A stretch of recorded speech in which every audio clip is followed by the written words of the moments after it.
रात के 2 बज रहे थे और विराट मेघालय और असम बॉर्डर के बीच पड़ने वाली किश्नोई नदी को पार कर रहा था। दूर दूर तक अंधेरा छाया हुआ था। एक गहरे सन्नाटे ने किश्नोई नदी को घेर कर रखा हुआ था और उसी नदी के ऊपर काले बादल मंडरा रहे थे, जिन्हें देखकर ऐसा लग रहा था कि किसी भी पल वो बरसने वाले हैं। नदी में घुटनों तक पानी था जो धीमी रफ्तार के साथ बहे जा रहा था। विराट के एक हाथ में मोबाइल का टॉर्च था तो दूसरे हाथ में साइकिल का हैंडल। विराट पैदल पैदल मोबाइल के टॉर्च की रोशनी के सहारे नदी पार कर ही रहा था कि तभी उसका मोबाइल बजने लग जाता है। विराट फोन उठाते हुए कहता है, हाँ वन्ना बोलो। मोबाइल के अंदर से एक औरत की आवाज सुनाई देती है। कहां तक पहुंचे आप जी? किश्नोई नदी तक पहुंच गया हूं वन्ना, बस ये किश्नोई नदी पार की और फिर मैं सीधे तुम्हारे पास। वन्ना की घबराते हुए आवाज सुनाई देती है। क्या कहा? किश्नोई नदी पार कर रहे हो आप? और नहीं तो क्या, अब तुम्हें तो पता ही है कि बंगला मुडा गांव से रोगंका मुचा गांव जाने का एकमात्र यही रास्ता है और वो भी नदी पार करके जाना पड़ता है। आपको इतनी रात में वापस नहीं आना चाहिए था, ग्रेवयार्ड कोठी में ही रुक जाना चाहिए था। आपको पता है ना नदी के पास वो घूमती है। विराट हैरानी के साथ पूछता है, वो घूमती है मतलब? आपको सब पता है पर फिर भी आप जानबूझकर ऐसा बोल रहे हैं ना? माँ जी ने बताया था ना कि नदी पार करते वक्त उसका नाम नहीं लेना चाहिए वरना वो सच में आ जाती है। वंदना, तुम भी ना कहाँ माँ की बातों में आ गई। लगता है माँ ने तुम्हें भी यक्षिणी की कहानी। विराट अपनी बात पूरी करता उससे पहले ही वंदना घबराते हुए कहती है, चुप हो जाओ जी। हे काली माँ, मेरे पति की रक्षा करना और अनजाने में इनसे जो अनर्थ हुआ है उसके लिए माफ कर देना। अब ये कभी उसका नाम नहीं लेंगे।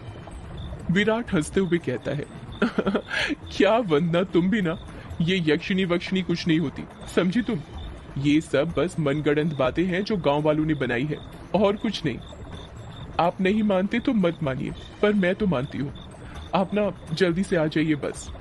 हाँ वन्ना, आ रहा हूँ, बस ये नदी तो पार कर लूं पहले। अच्छा मैं रखती हूँ। अरे ऐसे कैसे?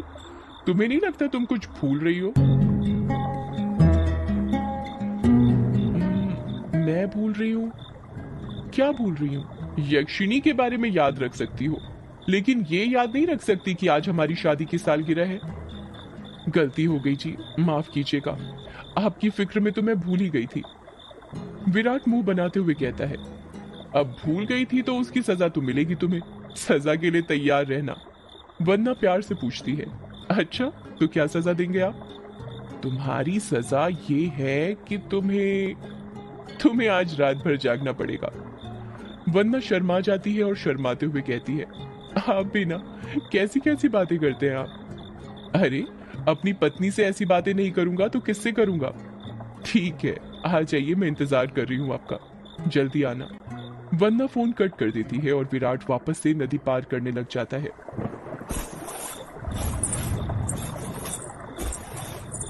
अभी विराट ने 1-2 कदम ही आगे बढ़ाए थे कि तभी उसको पायल बजने की आवाज सुनाई देती है। विराट को लगता है कि उसके पीछे से कोई लड़की भागते हुए निकली हो। पायल की आवाज सुनकर विराट जहां पर था वहीं पर रुक जाता है और पीछे मुड़कर देखने लग जाता है। जब वो पीछे मुड़ता है तो सिवाय अंधेरे के उसे कुछ दिखाई नहीं देता। उसके पीछे कोई नहीं था। ये वंदना भी ना यक्षिणी का नाम लेकर मेरे मन में उसका वहम डाल दिया और वही वहम डरा रहा है अब मुझे। और वैसे भी मैं तो खुद यक्षिणी से मिलना चाहता हूँ। बड़े चर्चे सुने हैं उसके, सुना है बड़ी खूबसूरत है। इतना कहकर विराट वापस से आगे बढ़ने लग जाता है। विराट मुश्किल से अभी 1-2 कदम चला ही था कि तभी उसे नदी के किनारे पर एक काला साया दिखाई देने लग जाता है।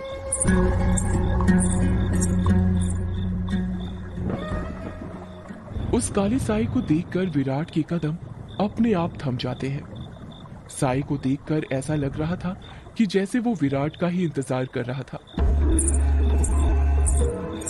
काले साए के पास से पायल के बजने की आवाज और चमेली के फूल की खुशबू आ रही थी। विराट के हाथ पैर कपकपाने लग गए थे। विराट डरते हुए कहता है, कहीं कहीं वंदना की बात सच तो नहीं थी? ये यक्षिणी तो नहीं? विराट उस साई को देखकर इतना डर गया था कि उसका पूरा चेहरा पसीने से लथपथ हो गया था। विराट के हाथ पैर ठंडे पड़ गए थे। उसका दिल जोरों से धड़कने लग गया था। उसकी समझ में नहीं आ रहा था कि वो क्या करे। विराट डरते हुए कहता है, क, क, क, क, कौ, कौन है? कौन है वहां पर? कोई जवाब नहीं आता है। सन्नाटा अभी भी छाया हुआ था। विराट अपने मोबाइल का टॉर्च उस काले साए पर मारने लग जाता है। जब उस टॉर्च की रोशनी उस काले साए पर पड़ती है तो विराट देखता है कि वो साया किसी और का नहीं बल्कि एक लड़की का था। नदी के किनारे पर एक बहुत ही खूबसूरत लड़की खड़ी थी जिसकी उम्र करीब 24 साल और लंबाई 5 फीट 2 इंच थी। उसकी लंबी सी गर्दन, गुलाबी से होंठ, बाल खुले हुए जो उसकी कमर तक आते थे, उसका गोरा बदन और उसी गोरे बदन पर उसने काली साड़ी पहन रखी थी। वो लड़की किसी अप्सरा से कम नहीं लग रही थी। वो इतनी खूबसूरत थी कि कोई भी मर्द उसका रूप देखकर अपनी हदों को भूलकर उसकी बाहों में मदहोश होना चाहे। वो लड़की अपने हाथ से विराट को इशारा करते हुए अपने पास बुलाती है। उस लड़की को देखकर विराट भूल गया था कि यक्षिणी जैसी कोई चीज भी होती है। विराट अपनी साइकिल को वहीं पर छोड़ देता है और जल्दी जल्दी उस लड़की के पास जाने लग जाता है, जैसे उसके बदन में कोई आग लग गई हो।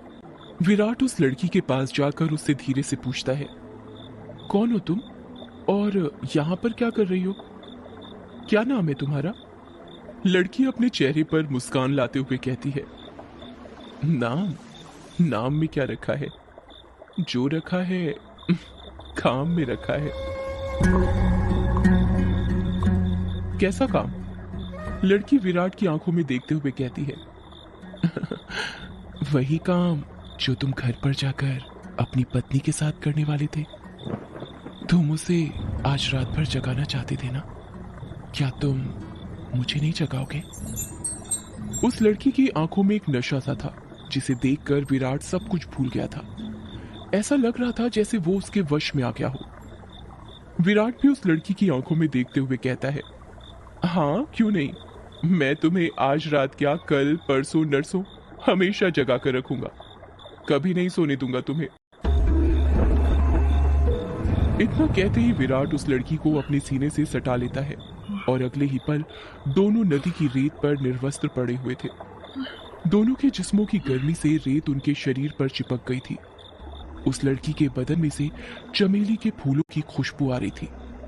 लड़की नीचे थी और विराट उसके ऊपर। विराट के माथे की पसीने की बूंद ये साफ जाहिर कर रही थी कि वो थक चुका था और उसके बदन की सारी ताकत खत्म होने वाली थी।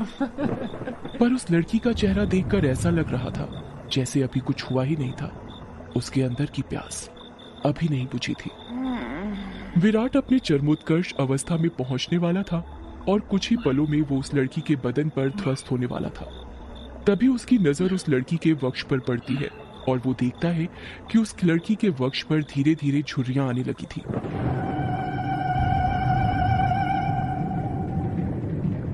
उसके हाथ पैरों की नसें बाहर निकलने लगी थी। उसके बाल काले से सफेद होने लगे थे। देखते ही देखते वो लड़की अचानक से बूढ़ी औरत में तब्दील हो जाती है। ये सब देखकर विराट की आंखें फटी की फटी रह गई थी। उसका गर्म बदन अचानक से ठंडा पड़ गया था। विराट कांपते हुए कहता है, कौन हो तुम? वो लड़की धीरे से कहती है, मैं यक्षिणी, तेरी मौत। ये सुनकर विराट के रोंगटे खड़े हो जाते हैं और वो झट से उससे दूर हटने लगता है। पर उसी वक्त यक्षिणी उसे अपने दोनों हाथों से पकड़ लेती है और कहती है, अभी कहाँ जा रहे हो प्रियतम? मेरी प्यास अभी बुझी नहीं है। तुम तो मुझे कल परसों नरसों हमेशा तक जगाना चाहते थे ना? क्या हुआ, थक गए या डर गए मेरा असली रूप देखकर? विराट उसका खौफनाक चेहरा देखकर इतना डर गया था कि कुछ नहीं बोल पा रहा था। उसको यक्षिणी की आंखों में खुद की मौत नजर आ रही थी। यक्षिणी गुस्से में कहती है, वासना की प्यास में तू ये भूल गया कमीने कि तेरी पत्नी वंदना तेरा घर पर इंतजार कर रही है और तू यहाँ पर मेरे साथ। तुम मर्द कभी एक स्त्री से प्यार कर ही नहीं सकते, तुम्हारी हवस कभी खत्म नहीं होने वाली। इतना कहकर यक्षिणी अपना हाथ विराट के सीने पर रख देती है। यक्षिणी के लंबे लंबे काले नाखून थे जो चाकू की तरह पहने थे। विराट डरते हुए कहता है, नहीं नहीं, ऐसा मत करो, जाने दो मुझे। जाने ही तो दे रही हूं, भोली भेंटोला, भोली भेंटोला। इतना कहकर यक्षिणी अपना हाथ विराट के सीने के अंदर घुसा देती है और उसी वक्त जोर से काले बादल गरजने लगते हैं और बारिश होने लगती है। विराट के शरीर का खून नाखूनों के सहारे यक्षिणी के शरीर में जाने लगता है। जैसे जैसे खून यक्षिणी के शरीर के अंदर जा रहा था, वो वापस से जवान होती जा रही थी। यक्षिणी वापस से अपने पुराने रूप में आ गई थी और विराट का शरीर सूखकर सफेद पड़ गया था। उसके अंदर खून की एक बूंद तक नहीं थी, पर उसकी धड़कनें अभी भी चल रही थी। यक्षिणी अपना मुंह विराट के कान के पास ले जाती है और फुसफुसाते हुए कहती है, राम रो न राम रो, राम रो न राम रो। इतना कहकर यक्षिणी अपना खून से सना हाथ विराट के सीने से बाहर निकालने लग जाती है। जैसे ही यक्षिणी अपना हाथ विराट के सीने से बाहर निकालती है, विराट अपना दम तोड़ देता है, क्योंकि यक्षिणी के हाथ में विराट का दिल था जो सिकुड़ चुका था। अगले ही पल यक्षिणी विराट का दिल लेकर गायब हो जाती है, ठीक उस तरह जिस तरह बारिश की बूंदें।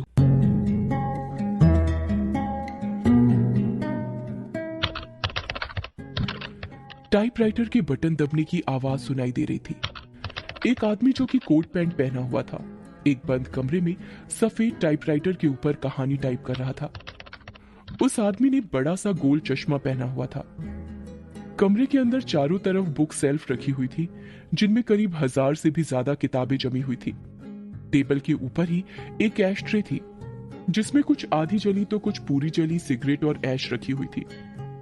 लेखक खुद से कहता है, चलो ये भाग तो पूरा हुआ, अब दूसरे भाग में वंदना अपने पति की मौत का बदला लेगी, साथ में यक्षिणी के अभिशाप का पता लगाएगी और उसे इस अभिशाप से मुक्ति दिलाएगी।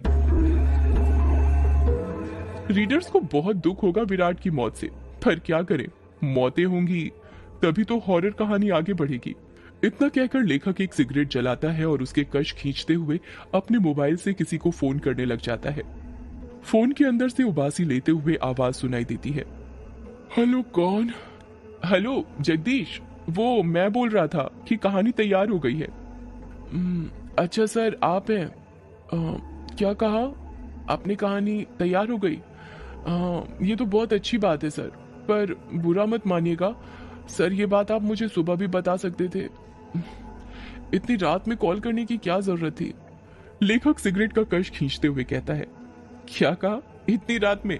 आखिर अभी वक्त ही क्या हुआ है? बस। लेखक ने इतना ही कहा था कि तभी उसकी नजर उसके हाथ की पुरानी सी वॉच पर पड़ती है और वो देखता है कि रात के 3:05 हो रहे थे। लेखक अपनी गलती महसूस करते हुए कहता है, अरे 3 बज गए, इतनी रात हो गई, मुझे तो पता ही नहीं चला, मुझे तो लगा अभी 9-10 बज रहे होंगे। कोई बात नहीं सर, मैं समझ सकता हूँ, आप इतनी लगन के साथ कहानी लिखते हैं कि आपको वक्त का एहसास ही नहीं होता। हाँ ये तो है, देखना जब ये किताब आएगी तो लोगों के रोंगटे खड़े हो जाएंगे। रात रात भर जाग कर ये कहानी लिखी है मैंने। वो तो होनी ही है सर, आखिर आपकी कहानी में जान होती है, इतनी जान कि सोए हुए मुर्दों को भी जगा दे और उनको भी कहानी सुनने के लिए मजबूर कर दे। वैसे अभी जो कहानी आपने लिखी है उसका नाम क्या है? इस कहानी का नाम है यक्षिणी एक डायन। मोबाइल के अंदर से हैरानी के साथ आवाज सुनाई देती है, क्या कहा सर? यक्षिणी? हाँ यक्षिणी, क्या हुआ, तुम इतने शॉक्ड क्यों हो रहे हो? सर मैंने सुना है ये जो यक्षिणी है ये आपके गांव के पास जो किश्नोई नदी है वहां पर घुमा करती है और मर्दों के साथ वो सब, यानी वही सब करके उन्हें मार देती है। हाँ तो सर आपको डर नहीं लगता जिस गांव में यक्षिणी घूमती है वहीं पर रहकर उसके बारे में कहानी लिखकर अगर यक्षिणी ने आपको कुछ कर दिया तो? जगदीश, यक्षिणी इतनी बुरी नहीं होती जितना गांव के लोग और तुम सब समझते हो। मतलब ये कि यक्षिणियां बहुत अच्छी होती हैं, इतनी अच्छी कि दूसरों की खुशी के लिए अपना सब कुछ कुर्बान करने के लिए तैयार हो जाएं। पर कभी कभी जिंदगी में कुछ ऐसी घटना घटती है कि आपकी पूरी जिंदगी बदल जाती है। कैसी घटना सर? मैं कुछ समझा नहीं। पौराणिक मान्यताओं के अनुसार हमारे ब्रह्मांड में अनेक लोक हैं, जिसमें देवी देवताओं, सुर असुर, राक्षसों का वास होता है। इन सभी लोकों की दूरी पृथ्वी से अलग अलग है। कहा जाता है कि इन सभी लोकों में विष्णु लोक सबसे ऊपर है और सबसे निचला लोक यक्ष, यक्षिणियों और अप्सराओं का है, जो पृथ्वी से सबसे नजदीक हैं। जो लोग पृथ्वी के सबसे नजदीक हैं, उस लोक के देवी देवताओं की पूजा करने से वो देवी देवता जल्दी प्रसन्न होते हैं। जगदीश बीच में ही बोल पड़ता है, ऐसा क्यों सर? उस लोक के देवी देवता इतनी जल्दी प्रसन्न क्यों होते हैं? क्योंकि लगातार ठीक दिशा और समय पर किसी मंत्र की साधना करने से उन देवी देवताओं तक तरंगे जल्दी पहुंचती हैं। यक्ष यक्षिणियों के लोक में से ही एक यक्षिणी द्वापर युग के अंत में पृथ्वी पर आई थी, जिसको एक अभिशाप मिला था। एक ऐसा अभिशाप जिसने उसकी जिंदगी बदल दी थी। कैसा अभिशाप सर? आप किस अभिशाप की बात कर रहे हैं? और उसे यह अभिशाप किसने दिया था?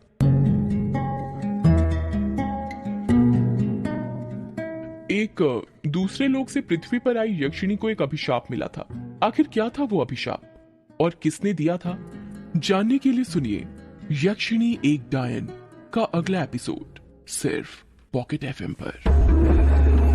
सदियों से है पुरानी ये है यक्षिणी की कहानी।